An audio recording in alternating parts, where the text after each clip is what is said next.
Episode 116 Above Ground Podcast. Don't Stop Believing with Michael and Jessica Domingos of Tiny Evie Rocks. Disclaimer. The hosts of this podcast, Timothy Patrick and Will Foley, are by no means medical professionals. However, having lived experience with mental illness themselves, they have gained useful perspectives on common mental health issues that some of us struggle to overcome on a daily basis. By sharing their stories, they hope to create connection. By creating connection, they hope to help you find your purpose. And through purpose, we can all begin to build the foundation for positive mental health. This is Above Ground Podcast. Are you ready to lace up your boots, throw up your horns, and jump into the pit? Then let's stomp the stigmas of mental illness. It's time for Above Ground Podcast. Now, Will Foley and Timothy Patrick. Hey, what is up, everyone? Welcome to another Above Ground Podcast. Above Ground Podcast, because you can't serve below. Are you down with TPP? Yeah, you know me. We are joined this morning by Jessica and Michael Domingos. Their not-for-profit was started in memory of their daughter, Evie, who lost her battle with depression at 12 years old to suicide. And I just want to say thank you to you both for being here this morning with us, because it's very important that we get stories like this out there, because there's other parents out there, there's other children out there who feel like they're alone. So, Michael and Jessica, thank you so much for joining us. Thank you. Thank you. Can we just kind of start with the overview of what happened to lead you to this point in your journey, and how you're doing now, and then we can get into whatever you want to cover, whatever you want to tell our listeners about any of your things. Absolutely. Well, 2 years ago, our daughter Evie, as you briefly mentioned, she was really struggling with depression, severe anxiety. It was all she could do when she went to school, to go from one room, to get through the hall, to get to the other room, and just being around that many people. And you please, you can join in too. Yeah, I mean, she had severe social anxiety. She would get to the doorway of the classroom and couldn't walk through the door. And going to school was really hard for her, because she was just struggling with the socialness of it, and was so deep in her depression that she really just wanted to be in her room. Yeah. She went from being a happy little girl to hitting puberty, and it was like the bottom fell out. She wouldn't wear dresses anymore. She wanted to wear black. She wanted to stay in her room. She didn't want to snuggle on the couch with me. And we battled with that for a year. And we had counselors at school, psychologists. We had taken her to the behavior center.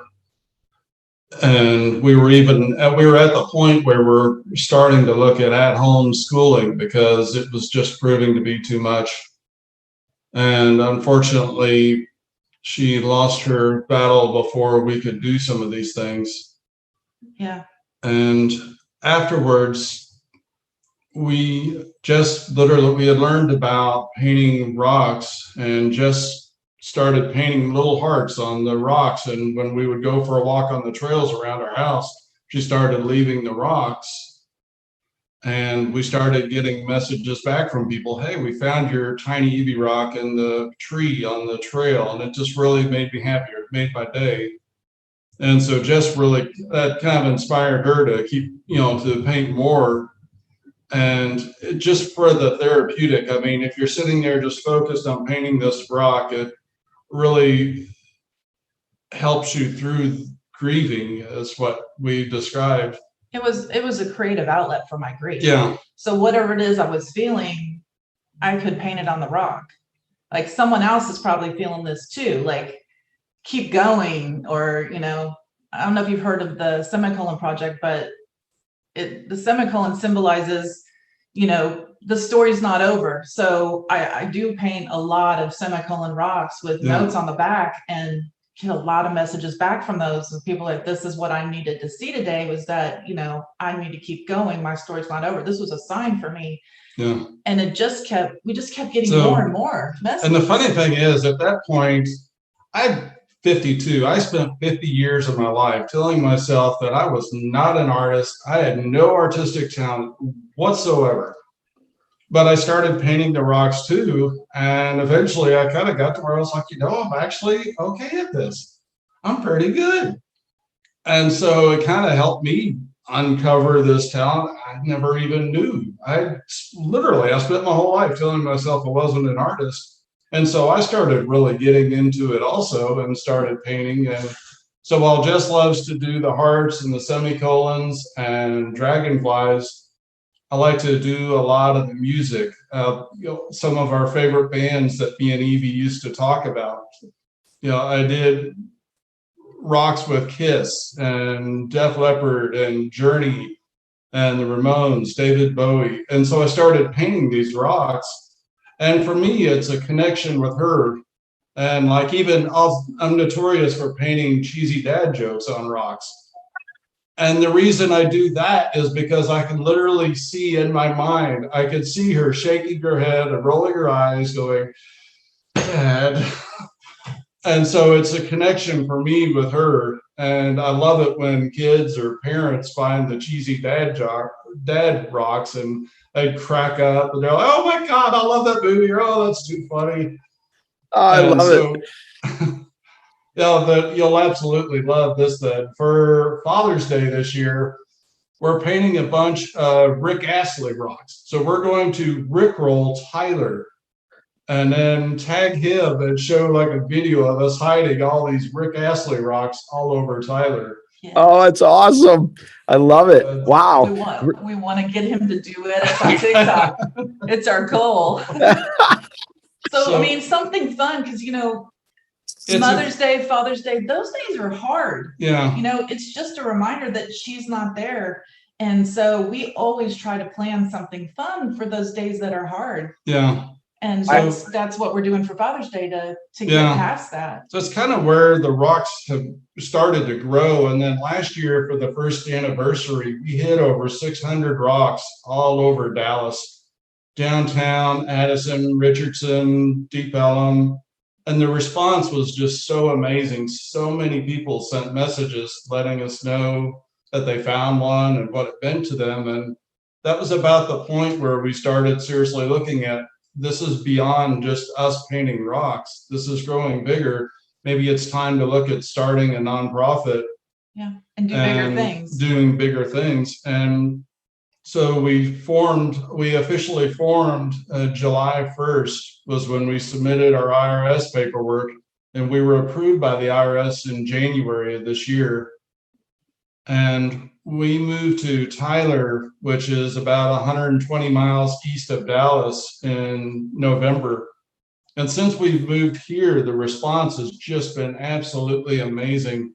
The Parks Department with the city of Tyler is now collaborating with us to add a huge mental health labyrinth to a park right next to the hospital. So if you can imagine people in the rooms in the hospital looking out the window and seeing this huge heart in the park right next to them, or people that are just needing to get away for a few minutes just to go for a walk, or the people that work there being able to walk and see this big heart.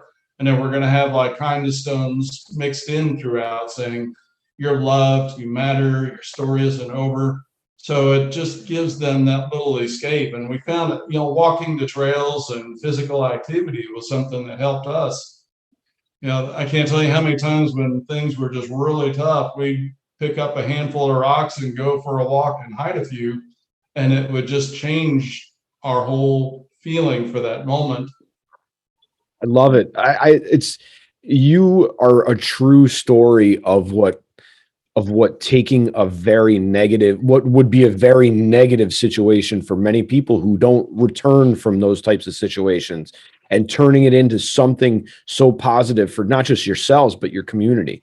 And you're putting out such good vibes. Like Jessica, I read your latest blog post about change and how talking to yourself really does matter. And Tim and I have covered this on many episodes because self-worth is so important, but so many of us don't realize we don't have any self-worth. And how we really talk about ourselves really affects what happens in our lives. Like you were saying, Michael, about you didn't think you were an artist, but all of a sudden you're developing these artistic talents that you would not have discovered if you hadn't lost your daughter. Yeah. And I guarantee, and I'm sure most people would, you would trade that to have more time with her. Oh yeah. In a heartbeat. Absolutely. But you took such a tough, hard experience and turned it into such a wonderful thing that I can't thank you enough for allowing us to be part of this story and continuing to spread the message of your daughter and you. And hope is such a it's such a contagious thing if the people who are talking about the hope have the right intent and throw off the right vibes. And I'm sending you big virtual hugs through the screen. I would love to get to Texas. I would love to get to Texas and meet you both, because just to be in your presence is probably Well, this is even cool too. There's an amazing bed and breakfast right across the street. And for Evie's Day this year, we painted a replica of every single house on this whole street. They were all built in the 1930s and have been restored. So it's like you're walking back in time to, like a Thomas Kincaid painting. And so we did a painting of a replica of every single house, and we set up a whole garden at the bed and breakfast. So there's lots of places to stay. So come on. Yeah. All right. I love it. That is so great. Oh, I love it. You're inspirational for sure. I just can't, like, I now I want to go downstairs and take some of the rocks out of my rock garden and start painting. Do it. And I'm not a painter. I mean, it's honestly, so therapeutic. Well, in all seriousness, it gave us what we describe as purpose through the pain. Yeah. Because on our most difficult days, that's often when we'll get a message from somebody saying, hey, this changed my day, or hey, it made me feel better. We've gotten stories about kids that would hold on to the rock and take it to school just to get them through the school day, or they would sleep with the rock, or people putting it on the desk as a daily reminder. And these are stories. Sorry. No, I'm sorry. But I just got to say, these are like the type of stories that, you hear about on like TV or something like that, but you never physically meet somebody and share this kind of conversation with. This is truly just amazing. I mean, the amount of healing that is going out and, within yourselves, and then you're passing it along to the others is unbelievable. Well, if we feel like too, it truly brought us closer together after the loss, because tragically we do hear the stories of where parents have lost a child and they grieve in their own ways and they're just not able to connect on that grief. And unfortunately or sadly, a lot of couples end up splitting up as a result of loss. And for us, it gave us a joint purpose or something that we could do together. So like we get done with work and we'll go into the art room and we'll just sit and paint together for hours. And, funny example too, we say some of the best conversations just happen over the art table painting. And like last year in the middle of COVID, that's when my birthday came around and you couldn't go out to eat, you couldn't go anywhere.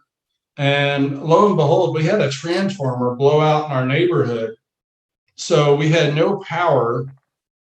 So we ended up just literally sitting there with our flashlights on our phones, just painting rocks, sitting huddled around the table. But it was one of the funnest birthday memories in years. Nothing was going to stop the painting. The connection. We were just sitting there, just having fun, just talking and painting. And a lot of friends and family have found, they love to come and just hang out and paint rocks with us just for that. And it's kind of another area where we've looked at too, the possibility for some of the support groups in the area where we could come and do rock painting with them. Yeah. I was actually just going to ask that question. I was wondering, because I know that you have the Instagram page. Yeah. Do you ever get people that because most of the rocks that we see, I think, are your art. Do you ever get people that paint rocks and then post pictures for you guys? We get tagged on a lot of pictures. We've had people paint and put Tiny Evie Rocks on their rocks and hide them and send us pictures. Yeah. And okay. we have friends and family come over and paint with us all the time. This past week, our friend Monica came with her little girl Stella, and they painted with us. We painted at our friend Patricia's house, and her whole family came over. And it's really a great outlet and a great bonding experience with friends, because we're not the only ones grieving. Everybody's grieving over something, especially right now. I mean, you're grieving for the normalcy, at the very least, and loss through COVID. A lot of people have lost people. And honestly, if we hadn't started this nonprofit, and if we weren't painting rocks and trying to do big things, and if we hadn't found purpose, I don't know what would have happened. Yeah. It's literally saved my life. And it gives me something to look forward to. And so I'm always like, what's the next project? I'm always making plans. And I think that's important when you struggle with mental health, and losing a child is really hard on your mental health. So having plans, good plans, positive plans, and purpose have gotten me through that. And I want to bring that to other people. And that's why we're trying to do big things with the Parks Department. Yeah. So, I'm sorry, go ahead. No, now did either of you note, did either of you have mental health issues before this? I struggled with anxiety and a lot, but not this. It's mostly grieving and sadness, and the grieving process is so hard. And no, it's okay. I was just curious. It's something that these conversations don't happen often, and and I think people have these kind of questions. So it's just part of the story. It's part of your story, and I think it's part of healing in general. It's a daily struggle. It's a daily choice. So every day I wake up, I choose to walk in the light. Evie was living in the dark, literally. And I just refuse to go there. So I just make that choice every day, that I'm going to walk in the light. I'm going to make myself okay. What do I need to do that? Do I need to paint 30 hearts on rocks? Because it's the only thing I can paint today, because it's the hardest day ever. And what project can we do to keep going? Yeah. We really only have, I've only recently absorbed this from Jim Carrey, and Jim Carrey, I don't know what exactly transpired in Jim Carrey himself to go from where he was to where he is now. However, he in his commencement speech, a commencement speech that he put online, and there's a line in there that said, you only have two choices. You have the choice of love or fear.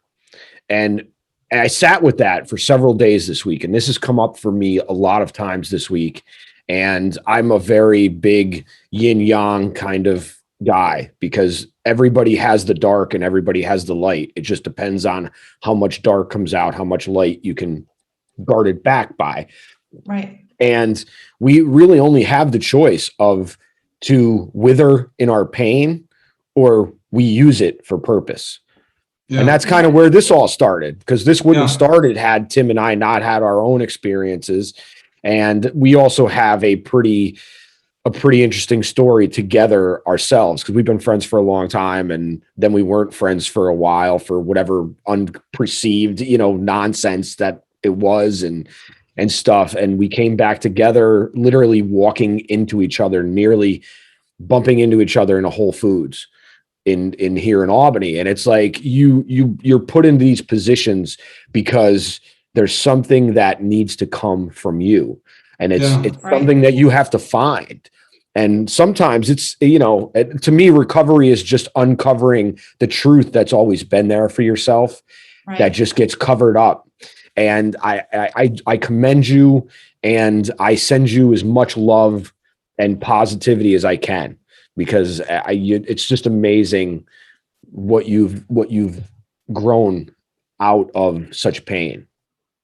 Thank you. Right back at you.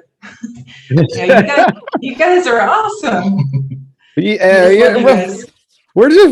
try, we can only do what we can do, and we just put it out there, and hopefully it finds the right people at the right time. And I think intent is a lot of it, but you got to be strong enough and willing to face your fear, because that's really the only thing you can do is face your fear.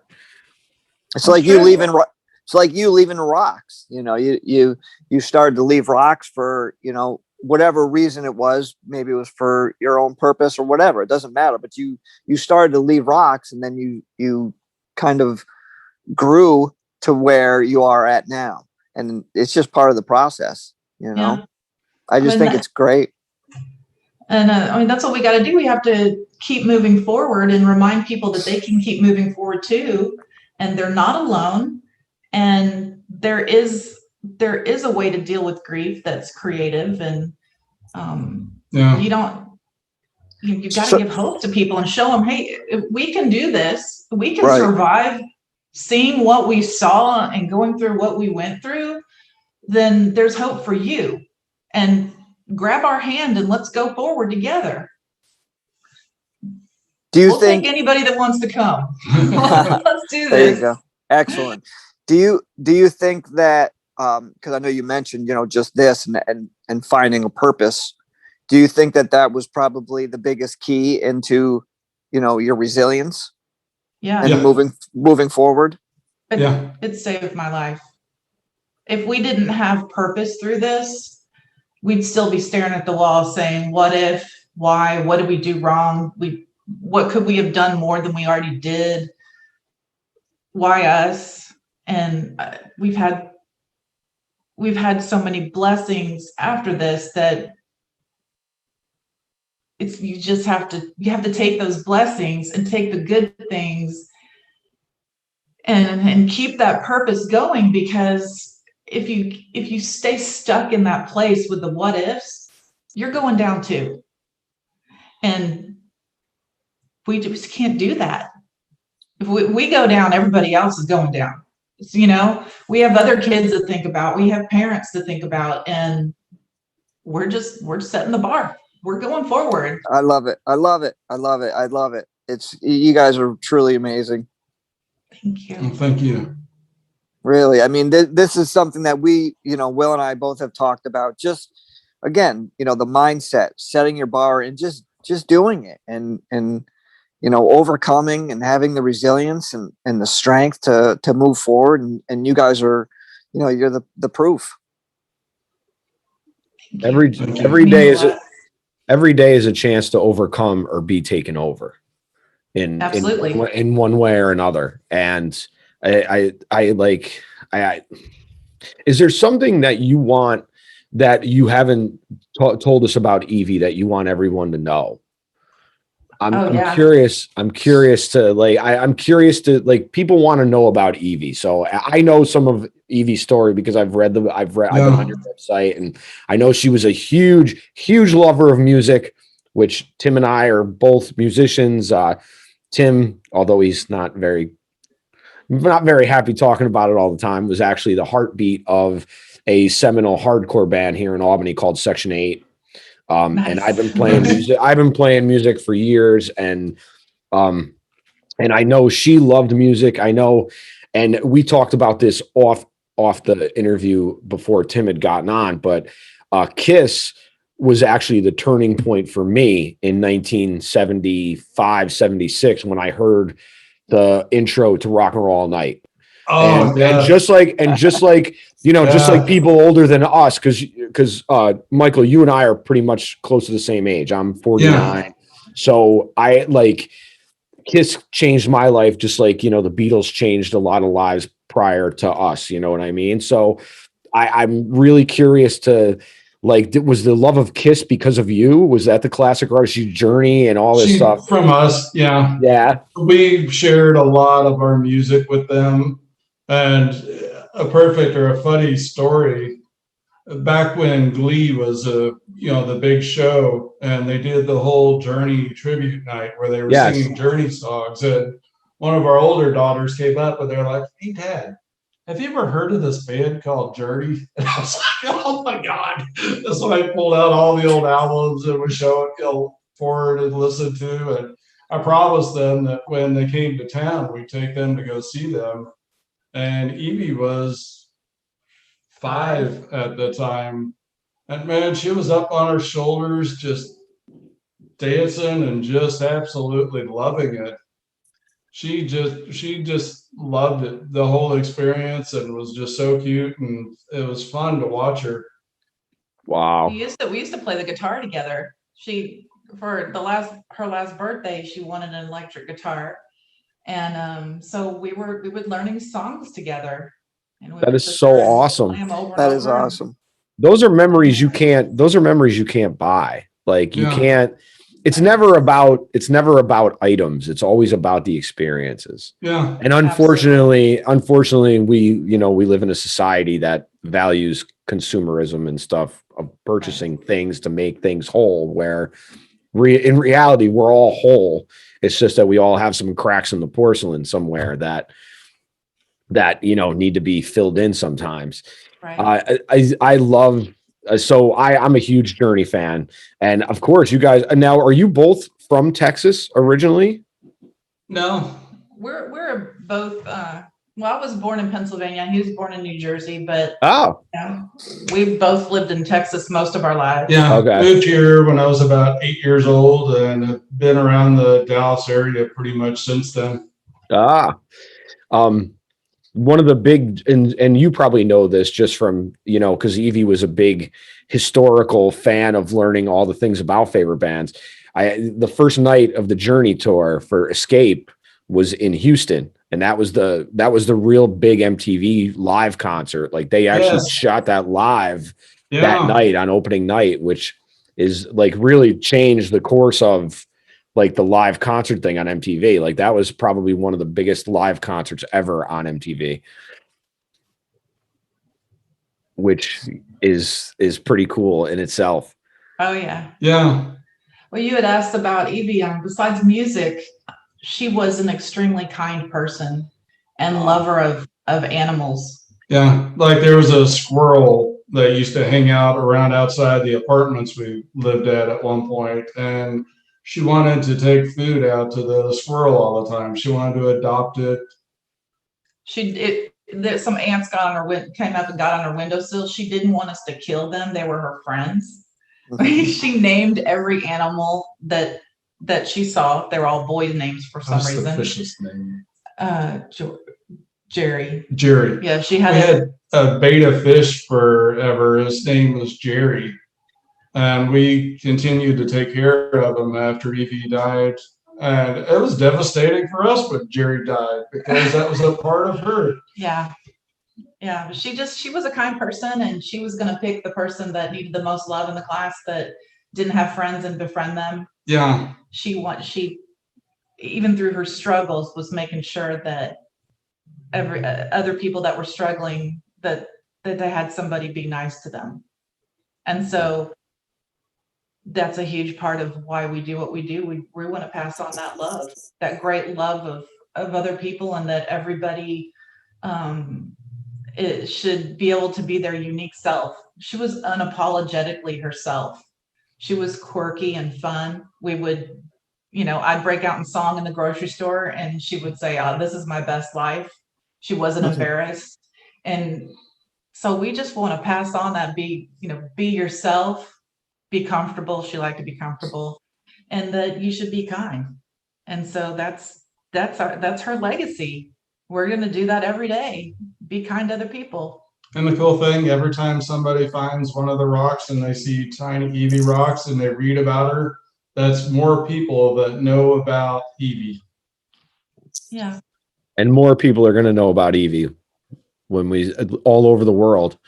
And not that I'm not saying that you haven't already done that, but now they'll know all over the world, because I know we have people all over the world that listen to this show. So Very cool. yeah, Fantastic.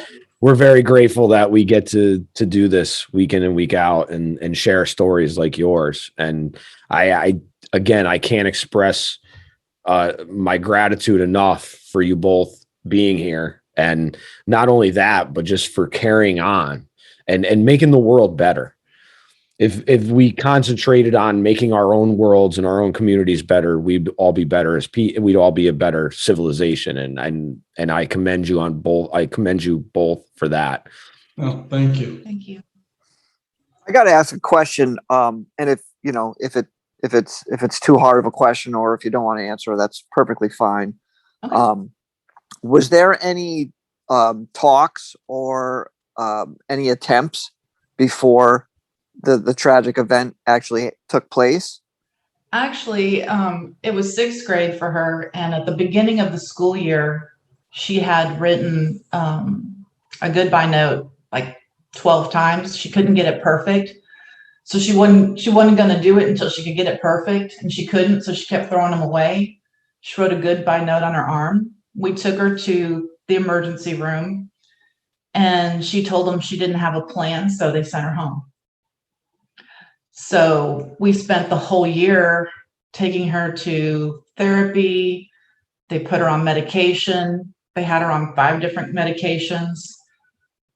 And we'll never know, what contributed to it, but she had a plan the whole year. She had a plan. And so that year, it was just a constant struggle to keep her alive, honestly. It was rough.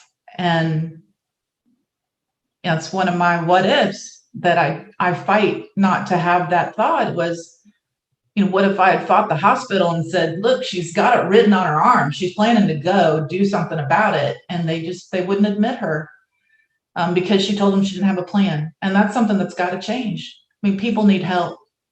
The day that she took her life, that afternoon, me and her had gone to the record store looking at vinyl albums together.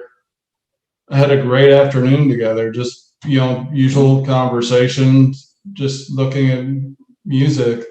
And later that night when she went to bed, we have a kid cat that was hers, and she was in our room and she came in to get her cat. She smiled at me, and she used to do the little pew pew with her finger. So she kind of smiled and looked at me and did her little finger thing and got her cat. And she seemed really happy. And so that was just, I couldn't imagine in a million years what she had planned for that night. Yeah. And it was the week of finals. I went in to get her up for school, and it was too late. She was gone. And I literally had up on my screen, the paperwork for homeschool and to find a new psychiatrist. And she was going to have to do summer school and retake the STARS test. And even then, we didn't know if even doing summer school and doing the STARS test, we don't know if she would have been able to pass, and she would have had to repeat the grade. And I think maybe that was... She didn't see a way out. She just didn't see a way out. And the reason, pardon me, the reason I asked that question was not to bring up, No, we don't mind sharing. We're here to talk about it. It's our story. I just wanted to let you know that it wasn't to make you, redo the what ifs. It's hearing your story and you sharing your story is I think is very it's very conducive to helping others, and it's an important piece to the puzzle that we all need to pay attention to. Well, if we didn't want to talk about it, we wouldn't have started a nonprofit centered around it. So I get it. It's not easy to talk about, but we do talk about it. We're not afraid to talk about it with people. And our whole thing is helping, like you. We talk about removing the stigma about talking about mental health. And so in order to do that, we have to be able to have those tough conversations and share tough stories. Yeah, it's not something that right. should be hidden, right? You should be able to talk about these things. It doesn't mean it's easy, but people need a platform to talk about it. They need to know that there's someone else that understands, and there's someone that they can talk to about it that's experienced it, and it shouldn't be something hidden away. That's when the problem happens, right? Absolutely. We sweeping things under the rug just leads to more damage than it does any good.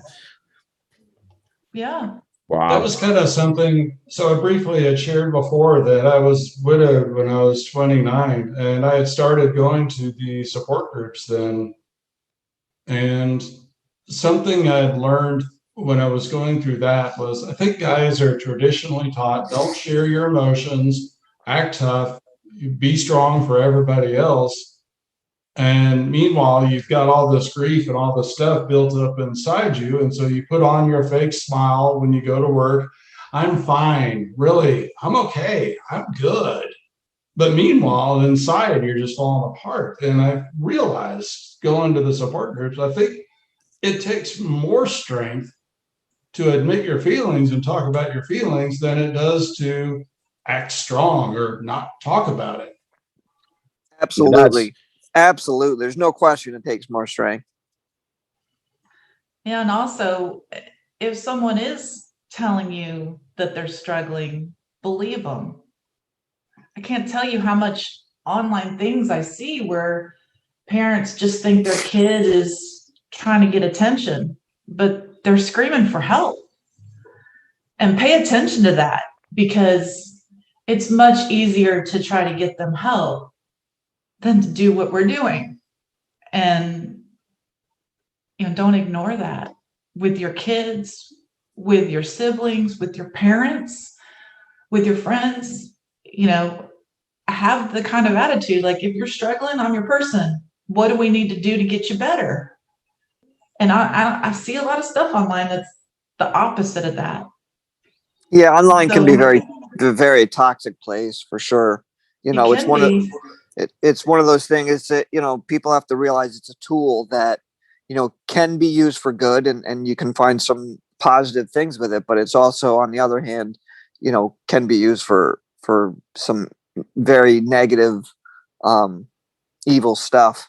And it's just we have to understand that we control that. We can put the phone down, or get off the internet and take a break, walk away from it, but it's hard to do in these situations, because people like us that really want to do something good and help others, we have the urge to kind of chime in and say, look, like this should not be happening. This is, you should try to do this kind of thing. So it's a tough line. Yeah. I guess for us, we just turn the internet or turn it off and go paint a rock. Yeah.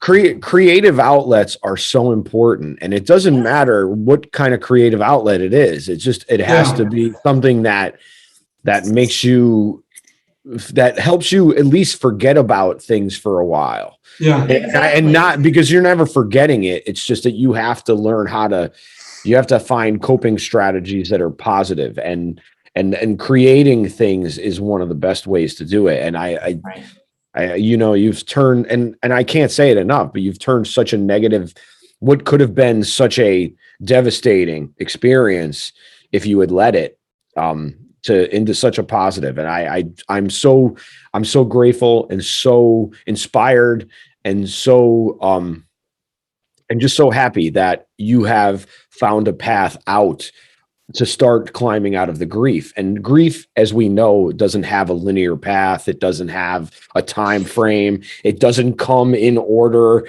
It's just like you deal with all these things at the moment that you're dealing with them. And if you don't deal with them in a positive way, or at least find a positive way while you're dealing with the negative way, then you can really fall. Yeah. Tim and I always finish up every podcast with 3 questions. Okay. 2 of them And we asked the same 3 questions to everyone. So I'm going to let Tim ask the first one.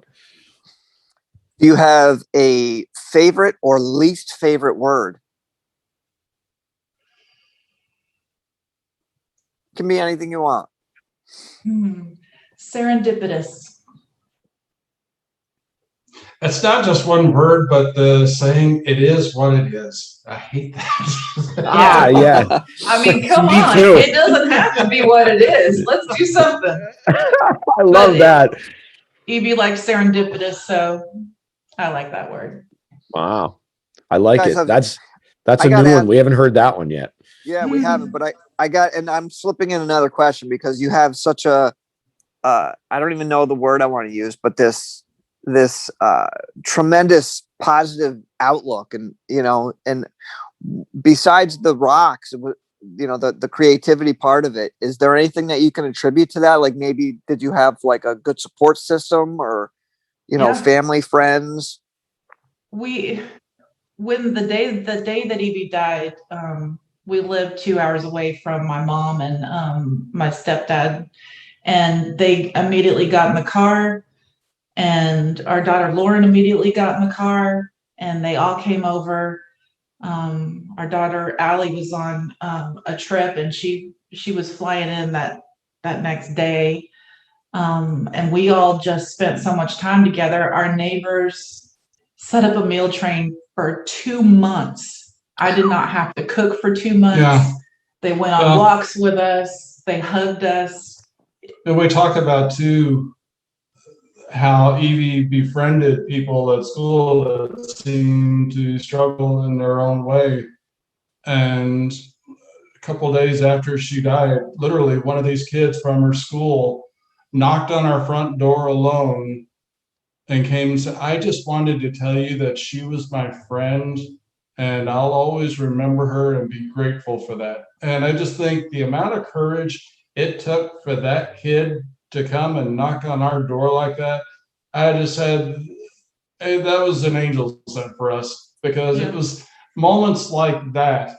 In your darkest moment, there was always somebody there. There was always something like that to give you just enough light to get through that moment.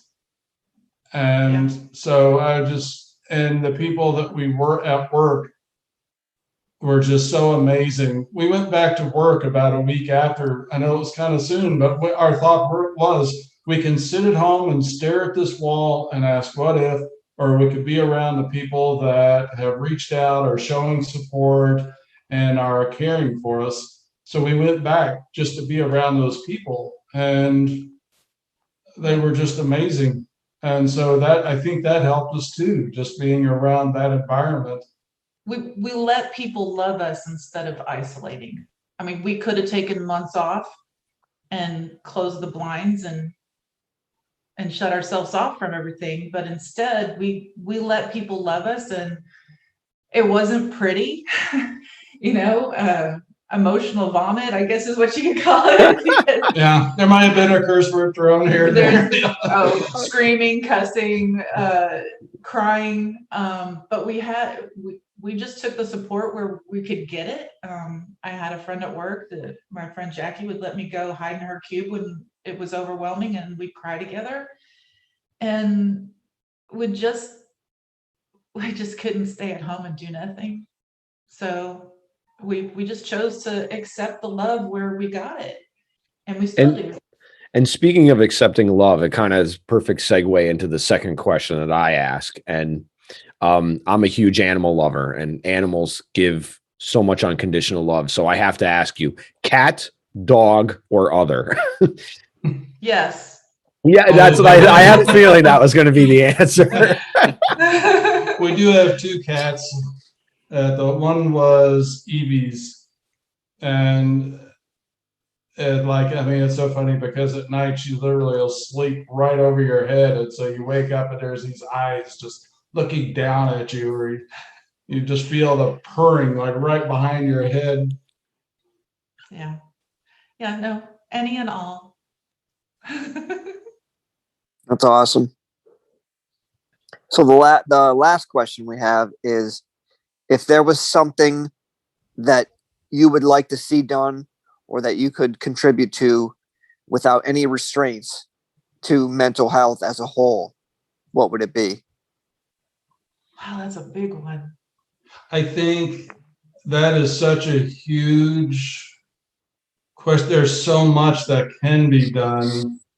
And I think in our way, we can just make our little difference in our little corner of the world here in Tyler, creating this big mental health labyrinth and doing the walking trails and adding the little things to the parks around here and the rock garden.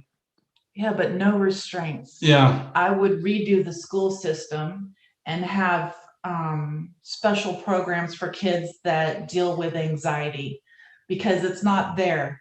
So your kid cannot function because of their anxiety in the normal classroom. They need a classroom with low stimulus, dimmed lights, more time to do their tests and their work, and more one-on-one help. It's not there. It does not exist. What happens is you end up putting your kid in the behavior center with the kids that act out, which is not a good place either. Or you're trying to homeschool your kid, but you can't afford to quit your job. There needs to be something in the school system for people like Evie, for kids that suffer with mental illness. And it needs a big overhaul, because it would save lives. So Jess definitely has a much bigger vision than me. Yes, think big. Yeah. I tell him Yeah, every day this year. Think bigger. Think bigger, Yeah, man. no, that's that's- you get a chance to put it out to the universe. So if you're going to ask the universe for something, you might as well ask for the biggest thing you can ask for, because you're going to get something close to that in anyway. Yeah. Right. Yeah. Yeah, I love that. I love both. I think they both, they both kind of offset each other. To hear one on I guess more of a ground level, and then to hear something more. And I'm right with you, Jess. I agree with that 110%. I was fortunate enough when I was in junior high. There was a program that I was in that was very similar to that, but they got rid of it.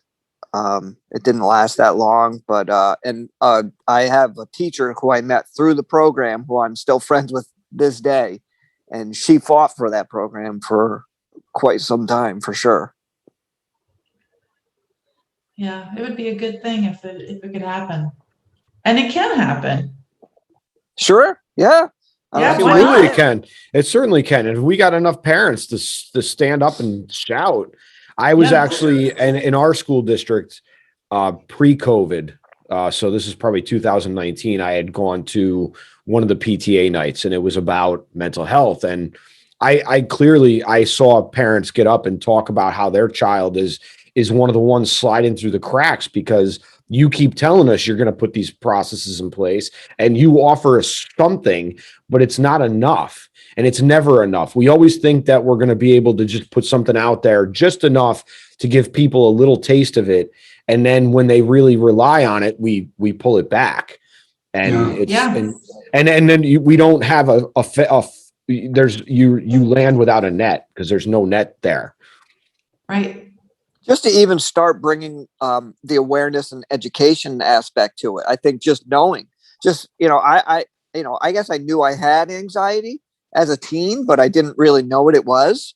And I didn't realize the science behind it. And, I guess because of maybe the stigma that surrounds it, so to break down that wall alone is a huge start. And that's what I'm saying. Like, we got to start somewhere, and, that would be a perfect start. And just, as the years progress, you raise the bar incrementally and hope for, more. Well, why isn't there some kind of class that they start when you start school that young to teach you about mental health? Let's give our kids some coping skills to deal with anxiety. I've been saying that for years. So I'm right with you. I'm right with you. I have a plan, like, in my head. I write down stuff, because it's all, again, it's backed by scientific data, with all of our neurotransmitters. Not only will we perform better, we will be better humans, and we'll be able to take their exams and to participate better in class, because we're going to have we're going to be better. And as we are each individually better, we can create more of a connection between others and help them get better. Yeah. And if you're teaching your kids at a young age how to deal with anxiety and stress, they can start to recognize it when their friends or other people are feeling that way. They can recognize the signs and they can help them. And then it's just passing on those skills and building community between people that can build each other up instead of what's going on. By creating better humans, we create a better world. And that's absolutely. And better humans are created. We're not out of the box like that. Like, you don't come equipped with any of this stuff. So we have to create this. And that's part of the creative process. And you guys are doing it. You guys are spreading the message, and we'll carry the torch here, just like you're going to carry the torch in Texas. And it's been such a pleasure having you both on. If you guys can hang out for a second while we finish. While we finish this up, real quick, where can our listeners find you? Our website is tinyevierocks.org, and we are on Facebook, Instagram, and TikTok. We're everywhere. Come find us. Come see what we're doing. Come help us move forward. Excellent. And I'm pretty sure will put those in our notes for the everything will be in the show notes. All your website stuff will be in there, and I will share all your links. And we thank you so much, Jessica and Michael Domingos, for being here. Thank you. We appreciate you guys. You're very welcome. And until next week, be well, be safe, be above. If you've lost someone to suicide, you may feel overwhelmed by grief, confusion, or even anger, but you are not alone. The American Foundation for Suicide Prevention offers support in the weeks and months following a suicide. The Healing Conversations program gives those who have lost someone to suicide the opportunity to talk with a caring volunteer. Having experienced suicide loss themselves, our volunteers know firsthand the emotions associated with this type of loss. They can offer comfort and guidance, as well as community resources that may be useful on the path ahead. Healing Conversations are available in person, on the phone, or by video chat. To learn more about the American Foundation for Suicide Prevention and how to schedule your own healing conversation, please visit afsp.org/healing conversations.